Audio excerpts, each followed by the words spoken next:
In the fog-draped cobblestone alleys of Old Lyon, there lived a painter named Julian. His studio, tucked away on a forgotten street, was a place of shadows and secrets. Julian wasn't just any artist. He was known as the painter of hollow faces. His talent was uncanny, his portraits so lifelike they seemed to breathe.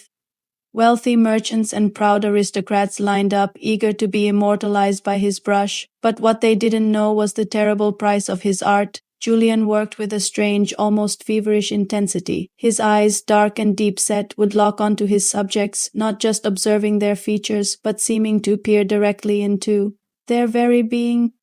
He would begin with a frantic sketch, his charcoal stick dancing across the canvas, capturing the light in their eyes, the unique curve of their smile, the silent hopes and fears that flickered across their faces. As the hours passed, something strange would happen. The sitter would grow weary, their vibrant energy draining away as if pulled from them by an unseen force. A profound emptiness would settle into their gaze.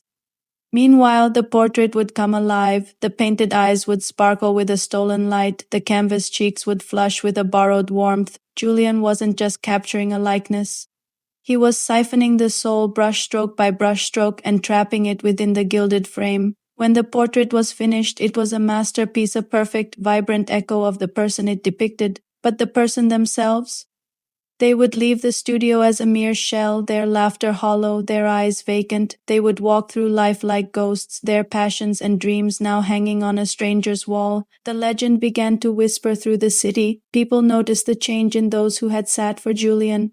The once boisterous merchant became a silent recluse. The celebrated socialite, once the life of every party, now stared blankly out her window day after day. Their families were bewildered, doctors were baffled. They were physically healthy, yet their inner light had been extinguished. They were the hollow faces, the living ghosts of Lyon. But why did Julian do this? Was he a monster, a fiend consumed by a thirst for others' vitality?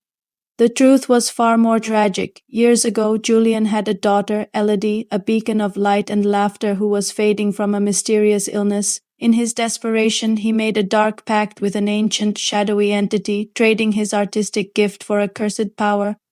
He believed that by capturing the essence of others, he could channel that life force into his daughter, keeping her alive. Each portrait was a desperate act of love. After finishing a commission, he would rush home to a small darkened room where Elodie lay pale and still. He would place the new portrait by her bedside, and for a fleeting moment a hint of color would return to her cheeks.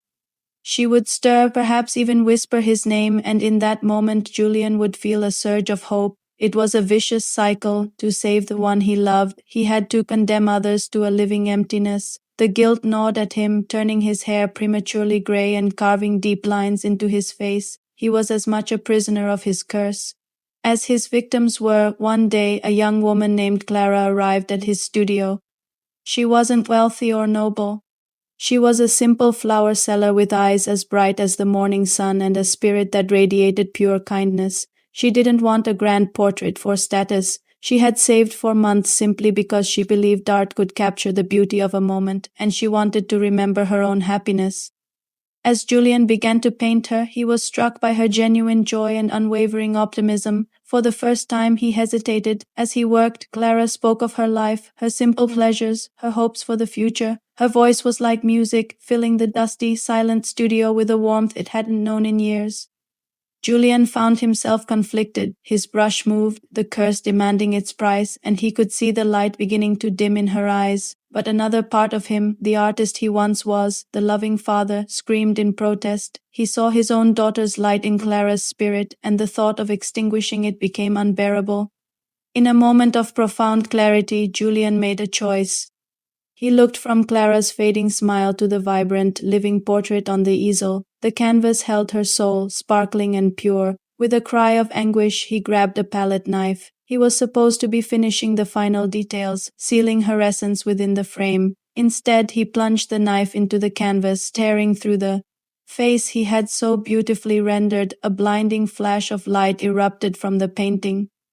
The captured souls from all his previous portraits, the merchants, the socialites, the forgotten faces rushed out in a torrent of spectral energy. They didn't fly away. Instead, they swirled around the studio before surging into Julian himself. He cried out as decades of stolen life, stolen joy, and stolen sorrow flooded his body. The curse, without a vessel to contain its power, turned on its master.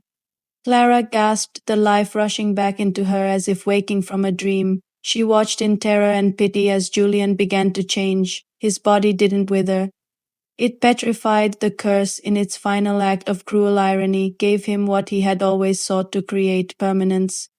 His skin hardened into the texture of old canvas, his clothes stiffened like dried oil paint, and his face settled into an expression of eternal, silent torment. He became a statue, a monument to his own tragic legacy, forever a part of the shadows in his forgotten studio. The studio was eventually boarded up and forgotten, but legend says that if you walk down that old cobblestone alley in Lyon on a quiet night, you can still hear the faint whisper of a paintbrush on canvas and see a flicker of light from the highest window. The painter of hollow faces is gone, but the artist, trapped within his own masterpiece of suffering, remains. His story serves as a chilling reminder that the most beautiful creations can sometimes be born from the deepest darkness. Thank you so much for joining me on this journey into the shadows.